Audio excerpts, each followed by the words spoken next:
Welcome to the Disney Wedding Podcast. This show is brought to you by Carrie Hayward's Fairytale Weddings Guide, the only guidebook and bridal organizer tailored exclusively to Disney's fairytale weddings at Walt Disney World. I'm Carrie Hayward, and each week I feature Disney wedding updates, money-saving tips, and interviews with wedding vendors and real Disney couples. I also cover honeymoons, anniversaries, and engagements at the Disney parks and resorts. Join me now as the Disney Wedding Podcast celebrates romance at Disney destinations.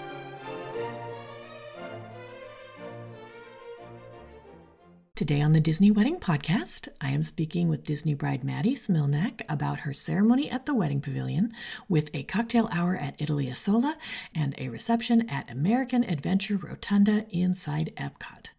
I thought you guys would be interested to hear how she chose these locations and how she planned everything and how it all turned out. So welcome, Maddie.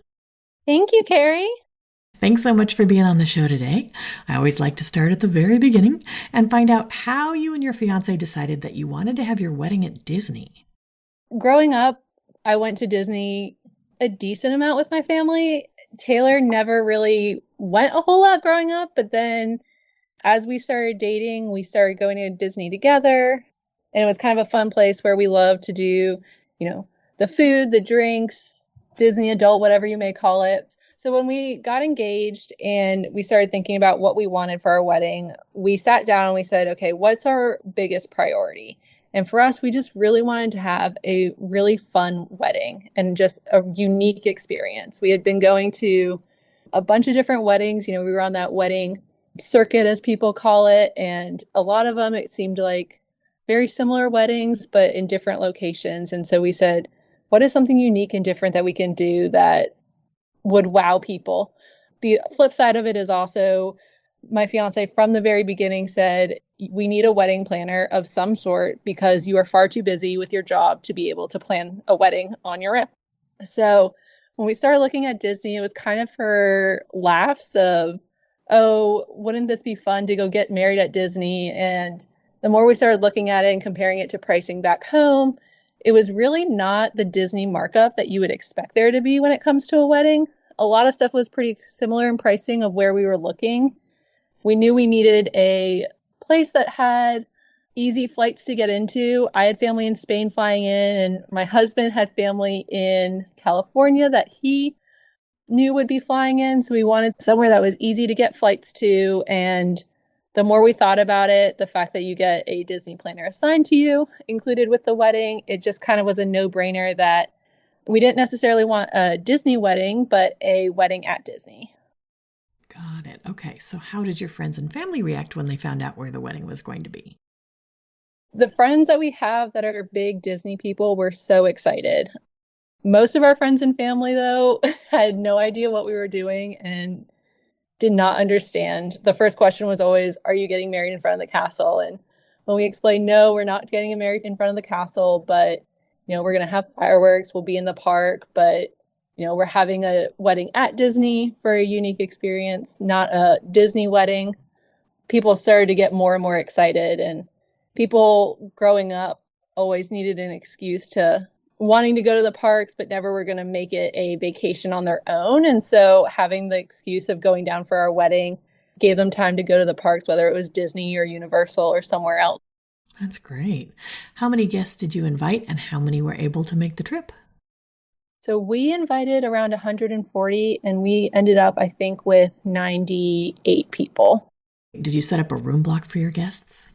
We did. We knew with a lot of people flying in and talking with our families that people just wanted kind of an easy one-stop shop where they could, just go on, make a reservation and not have to think about it with all of the options that are out there in Orlando. I would say about half of our guest count did end up using the room block, and about the other half either were close enough that they were just coming in for the wedding or stayed off property.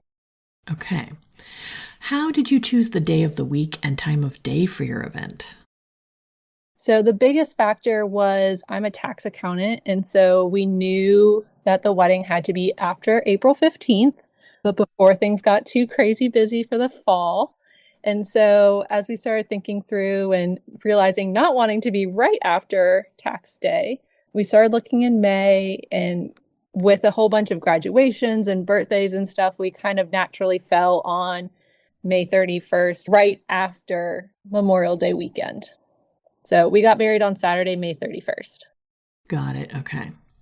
Now, how did you choose your ceremony and reception venues?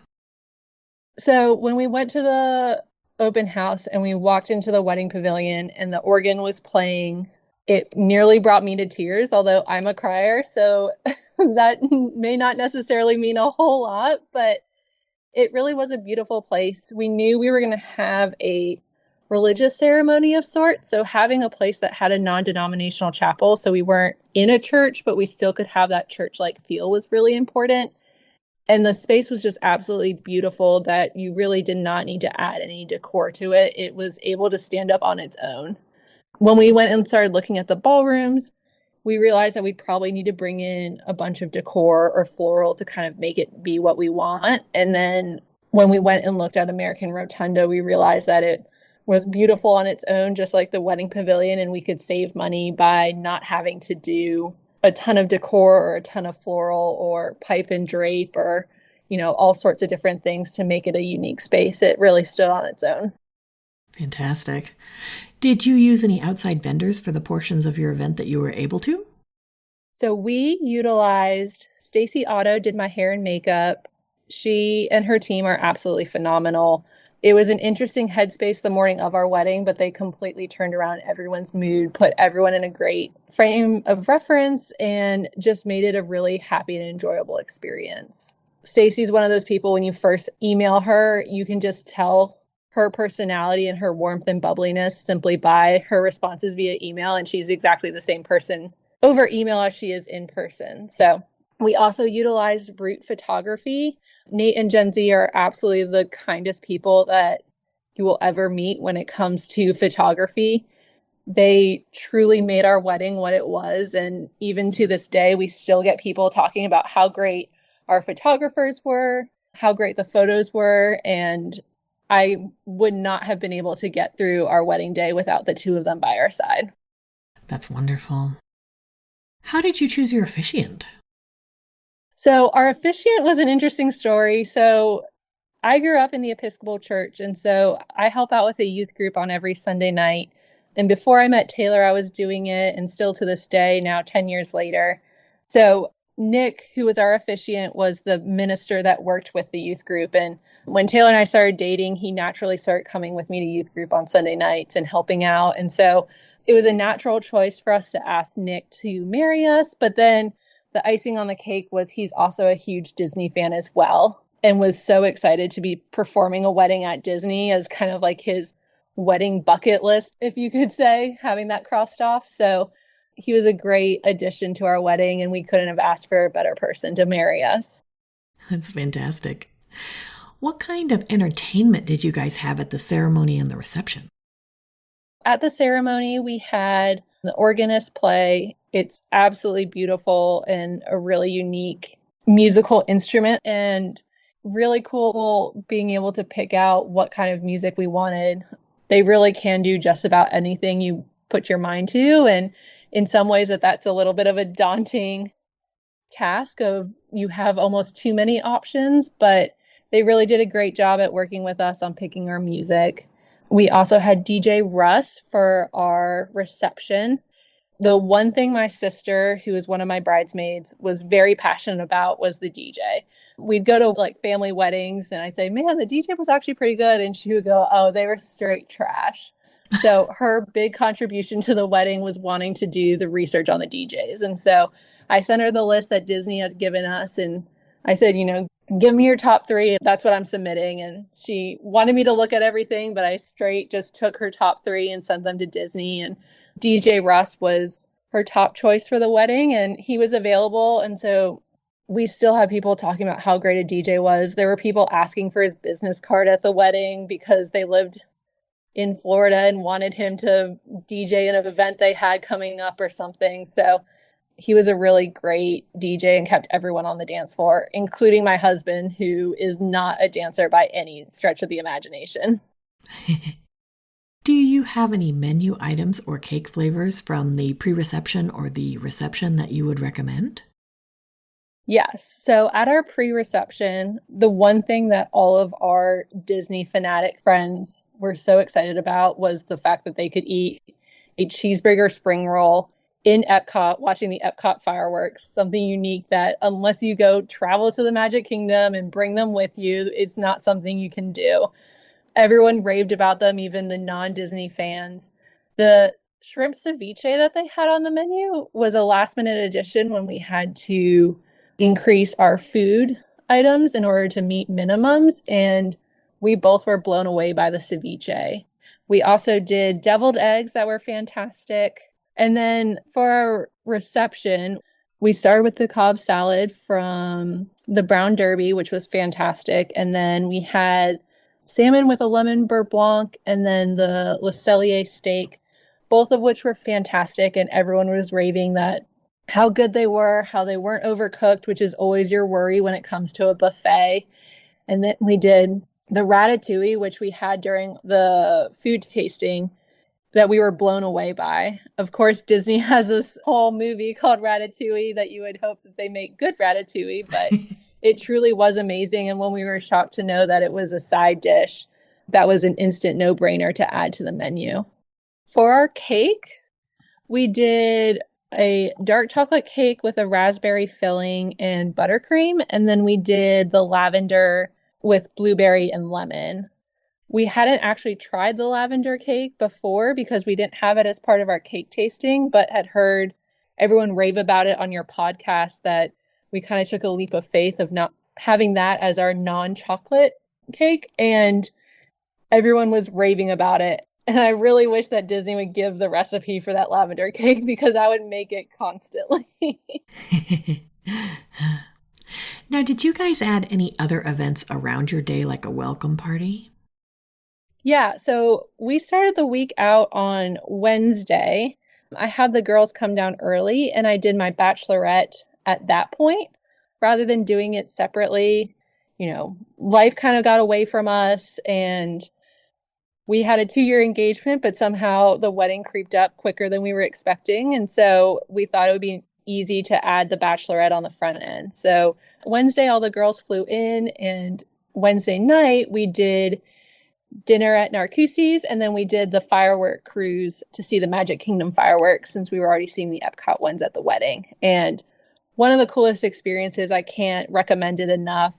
They called to confirm and we told them it was a bachelorette, so they decorated the pontoon boat with banners and balloons and had special buttons in place saying, you know, for the bachelorette, and plenty of food and drinks. And it really was a great time. And everyone, whether they were huge Disney fans or this was their first time at Disney, were just in awe of the fireworks and what a unique experience it was to not be battling the crowds in the parks, to be able to watch them. And then Thursday for the bachelorette, we did a full day in Epcot with brunch at Cake Bake, which was a ton of fun. And being able to show friends who had never been to Epcot before, Epcot and why it's somewhere that Taylor and I love to be, was also a really fun experience. So then Friday night, we did our rehearsal dinner at Paddlefish. And we had initially talked about doing Tamu Tamu in Animal Kingdom. And then when we priced everything out, well, the pricing for food was probably comparable to what it would have been at Paddlefish, having to pay for transportation and, you know, the Disney taxes and service fees. It was just going to be a little bit too pricey for us. And so we looked at the different restaurants in Disney Springs and highly recommend looking at all sorts of different ones. They all have unique options available for doing rehearsal dinners or welcome parties, but we settled on Paddlefish. It's not necessarily our favorite place to eat in Disney Springs, but they have a really great private event space, and I know they do weddings there as well. They ended up upgrading us to the larger of the two private spaces about a couple days before the wedding. So we had the bow to ourselves, and the team there was great. Our bartenders, we called them our bouncers because they had signs up saying, hey, this is closed for a private event for the bow. And so many people kept trying to like go past the signs to take photos, and the bartenders would come running out the side doors being like, sorry, they paid for this. You got to get out of here. We were all hooting and hollering inside. It was a great time. But everyone loved it. The food was really good. And being able to have that bow, taking photos at sunset, and then being able to see the fireworks off in the distance at the end of the night was also a ton of fun. That's cool. Which fireworks could you see from there? I think it was EPCOT that we could see. Nice. You could kind of see a couple different ones off in the distance, which was fun of, hey, okay, so you see those fireworks over there? Yeah, we'll be really close to those tomorrow night for the wedding. So it kind of made people in the wedding party get really excited for what was to come the next night. That's such a great idea. And I'm so glad you mentioned Disney Springs, because I have a whole section of Chapter 10, which is about other events like welcome parties and rehearsal dinners, that is about all the different restaurants at Disney Springs with pricing and everything, including paddlefish. So for someone who's looking for an alternative to doing another private event through Disney, as you mentioned, it can be a lot more cost efficient to have yours at Disney Springs. Yeah, we loved it because we did our rehearsal at the Wedding Pavilion, and then everyone was able to take Disney transportation together from the Grand Floridian over to Disney Springs and walk over together. So we kind of filled up most of a bus, which was a ton of fun, of kind of having the whole group together, traveling together over to Disney Springs. But then it also made it really easy. Most of them were staying on property, so they didn't have to then go back to the Grand Floridian to get cars or anything. They could just take Disney transportation back to their hotel from Disney Springs after dinner. Got it. Okay. Now, can you give my listeners a timeline of how the wedding day all fit together? Yeah. So to start, when we were kind of looking through what we were going to do with getting ready rooms, one of the things Taylor and I talked about was, how superstitious were we of spending the night apart the night before the wedding? And so I was thinking this is going to be a logistical nightmare of trying to find a separate room for Taylor for the night, but then do you find a room for a couple nights so that then the guys can get ready there? And we realized pretty early on that neither one of us were really superstitious about that. And so since we already lived together and everything, so we ended up booking a 2-bedroom lock-off unit with the DVC points we rented online at the Grand Floridian. And so we started our day together. We both are early risers, and we didn't have anywhere to be until 10:30, but knew we would both probably be up by 7 a.m. One from excitement, and two from that's typically how we both wake up in the morning. So our morning started kind of, having coffee in bed and then exchanging our wedding gifts to each other. And then since we were staying at the Grand Floridian, we actually went into Magic Kingdom together. So we're both annual pass holders. We got them knowing that we were doing the wedding at Disney and going down for different events and then going down for the wedding. And now I've created a monster in my husband of he never wants to get rid of our annual passes. And when I even remotely suggested it, he got deeply offended. So we started our morning there. We have a few photos. We rode Tron together, and then we had coffee on Main Street and then took the boat back to the Grand Floridian. 10:30 was when Stacy and her team showed up to start hair and makeup. And then Taylor, knowing that he wanted to make sure the guys fully had a meal in them, he and the guys, as well as some family members from both sides of the family, met at Splitsville at 10:30, and they did food and bowling before they all went their separate ways to then start getting ready. So we did a 2-bedroom lock-off unit specifically because it's that 1-bedroom suite and then the studio. And so the girls kind of had free reign of the full room. But then when Taylor came back and then the guys were coming back, we kind of closed off the 1-bedroom from the studio, and the girls had full access to the 1-bedroom. And then the guys had the studio that they were able to start getting ready in. So Nate and Gen Z started showing up around 2:30. And what was really great was they were able to start doing all the detail shots. But because we were kind of in that same room, just locked off from each other, they were able to go back and forth and got a lot of really cool photos of Taylor and his guys, as well as coming back and forth between getting photos with me and my girls, just because we had that like split room, but not in fully separate places, where they had to divide their time between the two of us. They could kind of go back and forth freely between the two, which was really cool. So they started at 2:30, and then I finished my hair and makeup and got my dress on around 4:15, and we did our first look at 4:45. Nate kept asking us, what kind of vision we had for our photos, what we wanted, if there was any special places we wanted to have photos. And I told Nate and Gen Z pretty early on, you've done this so much. This is my first time and hopefully only time getting married. I really, truly give you full reign. Almost consider us like your puppets of, use your creative freedom to be able to help us create the vision of what our photos will be. And so we did our first look on the walkway behind the DVC villas that looks out to the wedding pavilion. We were getting ready to go down and they were holding me back, clearing people. And it was about ready. They were about to release me to go walk up to Taylor. And this dad comes running up and I was like, okay, we're going to have to wait for this guy and his two little kids to walk past Taylor so that they're not in the photos. And he goes, I'm really sorry. Excuse me. I know you're really busy. He goes, my daughter just really wants to know if you're a real life Disney princess.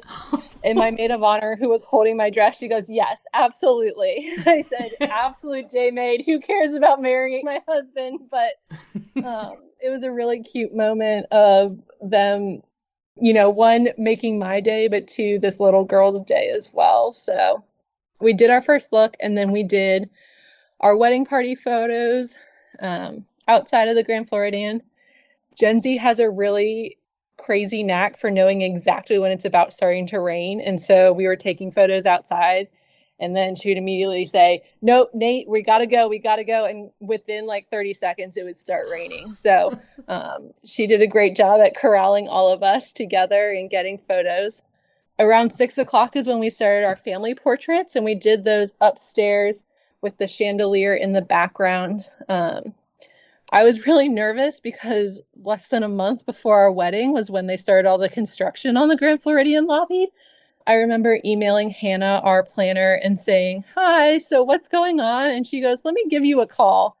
Luckily for us, none of our locations that we really wanted photos of with the staircase and the chandelier in the background were going to be impacted. But Nate and Gen Z did a fantastic job of really positioning us so you can't see the construction going on in the background, which was really helpful and appreciated. It was a lot of fun taking the photos right upstairs with the chandelier in the background because you have everyone coming on and off the monorail, hooting and hollering. There was a group who were all dressed up in like sumo wrestling outfits that kept saying congratulations and doing a bar crawl around the monorail loop, which was fun to see as well. So we did additional photos of Taylor and I, and then we finished up portraits around 7 o'clock. So then they picked us up from the Grand Floridian lobby and took us over to the wedding pavilion so we didn't have to walk. Ceremony started at 7:30. I really did not start crying until the moment when it was just my dad and I before we walked down the aisle, and I looked at him and he was starting to tear up and I started tearing up, and I'm trying to hold back my tears. And they closed the doors of the wedding pavilion before opening them back up with me there. And the Disney Day of Coordinator looks at me and she goes, well, just let me know when you want me to open the doors. And I'm like, I cannot, this is the point where my brain is shutting down. I cannot tell you when I want you to open the doors. So I was like, okay, well, maybe after the first verse, then you can open them. I don't know. And she's just staring at me, which was kind of a funny moment. But the ceremony went off without a hitch. And, we were married.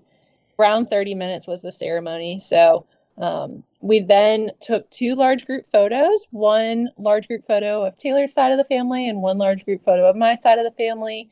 Our parents really wanted large group photos, and rather than doing, each of the different sides together, making 4 different photos, we said, we're just doing 2. Take your photo and then head onto the bus so that we can get to cocktail hour. They kept us to take a few more photos at Picture Point and as well as around the wedding pavilion. But then we hopped into our van and we all went over to cocktail hour at Italy Isola.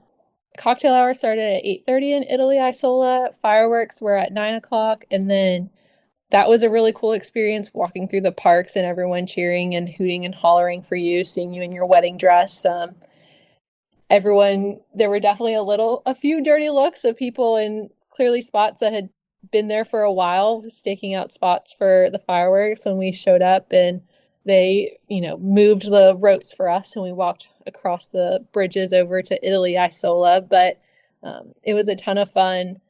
All of our guests loved the fireworks show. I think that was the only time that night where there was no line at the bar, because everyone was so enamored watching the fireworks show that they truly did not have any time to going and grabbing food or drinks and stuff. The priority was clearly the fireworks. So my back was to our group when we were taking photos, but Taylor kept looking at all the guests, and it was like the play-by-play commentary of who had their jaw open and what was going on with our guests. But it was a ton of fun being able to see all of our guests see Disney for the first time and how we love Disney. So immediately after the fireworks ended, they escorted us over to the American Rotunda, just Taylor and I, and did a room reveal with us and introduced us to all of the people that we would have with us over the night. And then they put us into a side room where they had drinks waiting for us as all of our guests came into the reception space. And then from there, we did our entrance, which we did just the two of us. We didn't really want to do, sometimes it can get a little bit awkward of doing the whole bridal party entrances and people having to do awkward dances with people they may not know. So we really just kept it the two of us. And we also really made it intentional where all of our photos with our bridal party and our family was done before the wedding, because we wanted everyone to just be able to have fun and kick back and relax after the wedding started and not have to be pulled aside to do this, that, and the other thing. So once everyone entered into the reception at 9:30, we started with our entrance, and then we went into the blessing for the food, and then my dad did his toast. From there, we started dinner service. So they took us first and walked us through the buffet line and got us our food. And then, individually called out the different tables for them to start going through the buffet line.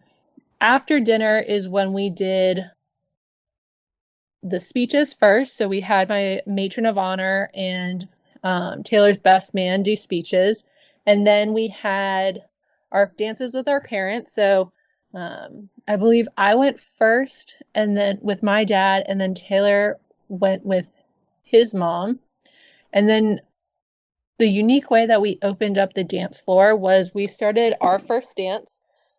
We danced to Perfect by Ed Sheeran and the version with Andre Bocelli. And I love that song. I love the Italian in it. It's an absolutely beautiful song. But I did not want to dance to the whole entire song. So I said to Taylor, well, why don't we open up the dance floor with the song and have everyone join us halfway through? So that's what we did. And there wasn't a single person sitting down. Even Taylor's aunt, who has MS and is in a wheelchair, was rolled out to the dance floor. And it was a really cool way to see people dancing together on the dance floor. We were really nervous at first when we knew the music was changing and they were going to open up the dance floor, that no one would join us, but luckily everyone did. So that was really exciting. And then that's what opened up the dance floor, and DJ Russ went into a dance through the decades type of thing. So there was a couple different, there was a song from each decade, then you do a different dance to it. So that was a ton of fun. From there, we got foam wands that we handed out to everyone, but then we also had, I found on Amazon, light up tambourines, which if you've never had a light up tambourine in your hand after having a couple drinks, it's a fantastic experience and I highly recommend for any weddings. I had a tambourine in my hand the entire night and I absolutely loved it. So then later on in the night, they brought out the cake, as well as we did Mickey pretzels and ice cream novelties, which everyone loved. Um, One thing that everyone also really enjoyed that was not in the plans was Flower and Garden was going on, and there was a band playing the next day at the American Pavilion. And so during our reception was when they were doing their sound check. So a lot of people, when they went to the bathroom would then stop and listen to the music of the band for the next day doing sound check and practicing. So that was another fun experience that guests got to see of being in the park after hours and when there's no guests in the park. And then we had our reception till 1:30 a.m. and we got on buses back to the Wedding Pavilion and called it a night. Okay, so out of all of this, what ended up being your favorite memory of your wedding day? So minus the girl who asked me if I was a real life princess and minus marrying my husband, seeing all of our friends and family hear about us do Disney all the time and hear us go down for trips, but never fully understanding how and why we love Disney. It was really cool to see them enjoy what we love about the park. So the food, the drinks, the fireworks show, people are still talking about to this day, which is always a fun time, and really just throwing a unique and really cool wedding and being able to see friends and family that, we haven't been able to see in a long time was also a really great part. That's wonderful. When you were planning, what were some of the most important aspects of the event where you focused your attention or your budget? I would say we focused on guest experience. And so I love seeing people's weddings who do themed Disney weddings, whether it's to be our guest or Haunted Mansion. I think the photos are beautiful and gorgeous, but I also knew that that wasn't Taylor and I and what we wanted. So we really focused on not necessarily decor or doing like a Disney theme, but we focused on the fireworks show, having the reception and cocktail hour in the parks, having that extra cost rather than doing a ballroom. We wanted to do a ride mix in, but it wasn't going to work out with our timeline and how things would have flowed together. But I was also really prioritized in the guest experience, saving the dances and the speeches until after dinner service, knowing that the reception wasn't starting until 9:30 and wanted to make sure that dinner started as soon as possible so that even though people knew it was going to be later and they had stuff at cocktail hour, we would start food service earlier rather than waiting to get through all the different items first. That's a great point. Were there any aspects that were less important where you saved your money or just your effort? So on the flip side, because the Wedding Pavilion is so beautiful as well as the American Rotunda, we really did not prioritize floral and decor. So we kept the standard chairs, we kept the standard silverware, and did a standard napkin fold. Although Disney can give you like 15 million different napkin folds, which is insane to me. Like I didn't even know half of those were possible, but we saved our money in doing those and prioritizing then the food and fireworks show, like I said. Okay. Now, did anything go wrong or just not turn out like you expected? Yeah, so the week leading up to our wedding, in non-typical Florida fashion, it torrential downpoured every single night. And not just for 30 minutes, but for at least 5 to 10 p.m. at night. Thunder, lightning, the whole shebang. And so I emailed Hannah, our planner, and I said, I wasn't worried about weather, but now I am. But they were great at keeping us informed of what the rain plan was. And they never even had to really schedule a rain plan because it rained in the morning and then was completely done by lunchtime. So that was the one part of it. The second was when we started planning with Disney, we knew what our non-negotiables were. We knew that we wanted to have a religious ceremony. And in talking with our minister, we knew that he would need 30 minutes for the ceremony. And we initially had another planner assigned to us. And we started that initial planning call with her. To say it didn't go well was an understatement. I believe she was a few minutes late and then could never fully explain anything to us when we asked, why we can't do something or can you tell us the difference between the standard lighting package and an upcharge lighting package? The photos she showed us were not helpful at all. When it came to the cake, she essentially told us we couldn't do a 2-tier cake. We'd have to do a 3-tier cake based on our guest count, and that instead we could just do cupcakes. So all in all, to say, we ended that call. I was hyperventilating and in tears by the end of the call. And of course, then she says, well, here's your chance to ask me all the questions you want.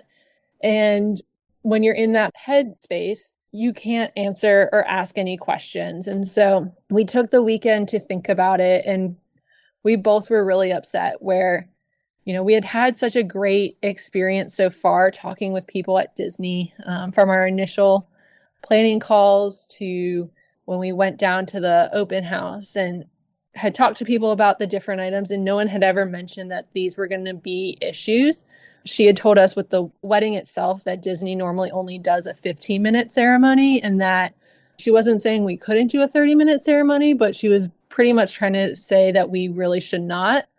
We ended up emailing Disney and explained what happened on that call, how we were pretty upset, and we didn't feel like this person would be someone that we could trust to be planning our wedding. And Disney did a really great job and reassigned us a new planner in Hannah, and she was absolutely phenomenal. The only thing I could say was she was too quick to respond to me, that I think I'd have a couple days of a breather after emailing her back, and she was quick to respond the next day, which was really appreciated. But as someone who was super busy with work, I was like, ding, dang it. I wish, sometimes you wish they took a little bit longer, but I definitely would rather them be on the quicker side than the longer side. We also had some stress the morning of our wedding where things didn't quite go according to plan with some of our day of coordination, and it caused a lot of turmoil and not a great headspace the morning of our wedding. But I give my props to Stacy Otto and her team, and seeing how upset I was and really being able to completely turn the mood around and completely get me excited that it's my wedding day. And fortunately, I have a lot of great people in our court, and my maid of honor and Taylor's mom both sat down with our day of coordinator to make sure that they understood everything that they need to do to get everything set up, and did so without a hitch. The only thing that did not go well was no one could figure out the bustle of my dress, and it was not done correctly. We figured out what was wrong after I took it off at the end of the night, but that was one thing that the Disney planners and my bridal party was not able to figure out. Okay, this is interesting. So because I'm obsessed by cake, I'm still stuck back on this thing where your original planner said that you couldn't have a 2-tier cake because of your guest count. They've been saying this to a lot of people lately, but you guys got a 2-tier cake after you switched planners. So what happened? Yes. So when we talked to Hannah, I was word vomiting everything of, this is what we really want to do, but we understand that maybe we have to sacrifice some things. And when it came to the length of our ceremony, she's like, that's no problem. And I go, wait, come again? This was a point of contention. But when it came to the cake, she explained that they want to make sure that there's cake that's being on display for half of your guest count. And so she suggested that we set up a call with one of the bakers at the bakery, and we got on a Zoom call with them. We talked through it. They were able to articulate that, they do like to have that 50% in the cake that's on the floor, and then doing the other half in the back. What she recommended, since we didn't want to do a 3-tier cake, was rather than having the standard sizes for a 2-tier cake, they could do larger ones. So what would have been your bottom tier of a 2-tier cake was our top tier, and then we had a larger base. And so we were able to then meet that 50% threshold that Disney wanted us to be at without having to do cupcakes or anything like that. And then we were able to do sheet cake in the back for the rest. Got it. And so for listeners who are following along, it looks like what she got was an 8-inch cake on top of a 10-inch cake, because what they've started doing now is a 6-inch cake atop an 8-inch cake. Back when I got married, it was a 6-inch atop a 10-inch. They're changing it all the time. So it sounds like if you have a bigger guest count, if you do the 8-inch atop the 10-inch, then you're okay. Yeah, in talking with the bakery, they're like, yeah, sure, no problem. We can do a 2-tier. We'll just do 2 larger tiers. And I'm going, well, why couldn't that have been suggested to us from the very beginning? So always push back and ask questions of the reason why. And if things are coming from a different department, sometimes it's easier for you to just get on a call with your Disney planner and someone from that department to be able to talk through things. I know not every department will do that, but the bakery does a great job at that as an option. That's great advice. Is there anything you would have done differently knowing what you know now? We had a couple hiccups, and this is truly a testament to the planning. We both woke up the next morning after our wedding going, can we do that again tonight? That was a ton of fun. Maybe someone else pick up the tab, but we would love to just redo our wedding. Even with the hiccups that we had, we would still 100% do our wedding over again. Do you have any other tips or advice for future Disney couples? Yeah. So the one piece of advice that I'll give with doing third-party vendors that didn't even occur to me until the morning of our wedding, but always ask like what the backup plan is. So do they typically take multiple weddings on the same day? If there's a change in your plans or a change in that other bride's plans, how is that going to impact your schedule of events and who's working your wedding? If they're sick, do they have a backup assistant? What does that look like? And each vendor is different, but that was not something that I was really initially concerned with. That definitely I wish I had done a little bit more research and asked the questions just to be prepared so that when something bad did happen the evening before our wedding, we would have known what the contingency plans were. The other thing I would say with Disney is, ask the questions. If you're not getting what you want, ask for a why or ask to have another video call. Hannah was really great at setting up time to whether it's having a call or a video call to go through things. We had our main planning call that was over video, but she always offered to be able to get onto another Zoom if we needed to go over everything. Got it. This is great advice. Well, Maddie, I think you've offered a lot of great tips and advice for anyone who's interested in getting married or having a vow renewal at Walt Disney World, and I appreciate your taking the time. Absolutely. Your podcast was what I listened to every morning driving to and from work or going on work trips, and your guide was a godsend before we were able to plan with Disney, and we really truly would not have been able to even think through a Disney wedding had it not been for what you're able to provide to brides. Oh, I'm so glad you found them helpful. That's our show for today. I'm your host, Carrie Hayward, inviting you to join me again next week for another episode of the Disney Wedding Podcast. Past shows and tons of photos for each episode are available on my website, DisneyWeddingPodcast.com, or listen in your favorite podcast app. And for instant answers to all your Walt Disney World wedding questions, check out Carrie Hayward's Fairytale Weddings Guide, available as an interactive ebook with continual free updates at fairytaleweddingsguide.com.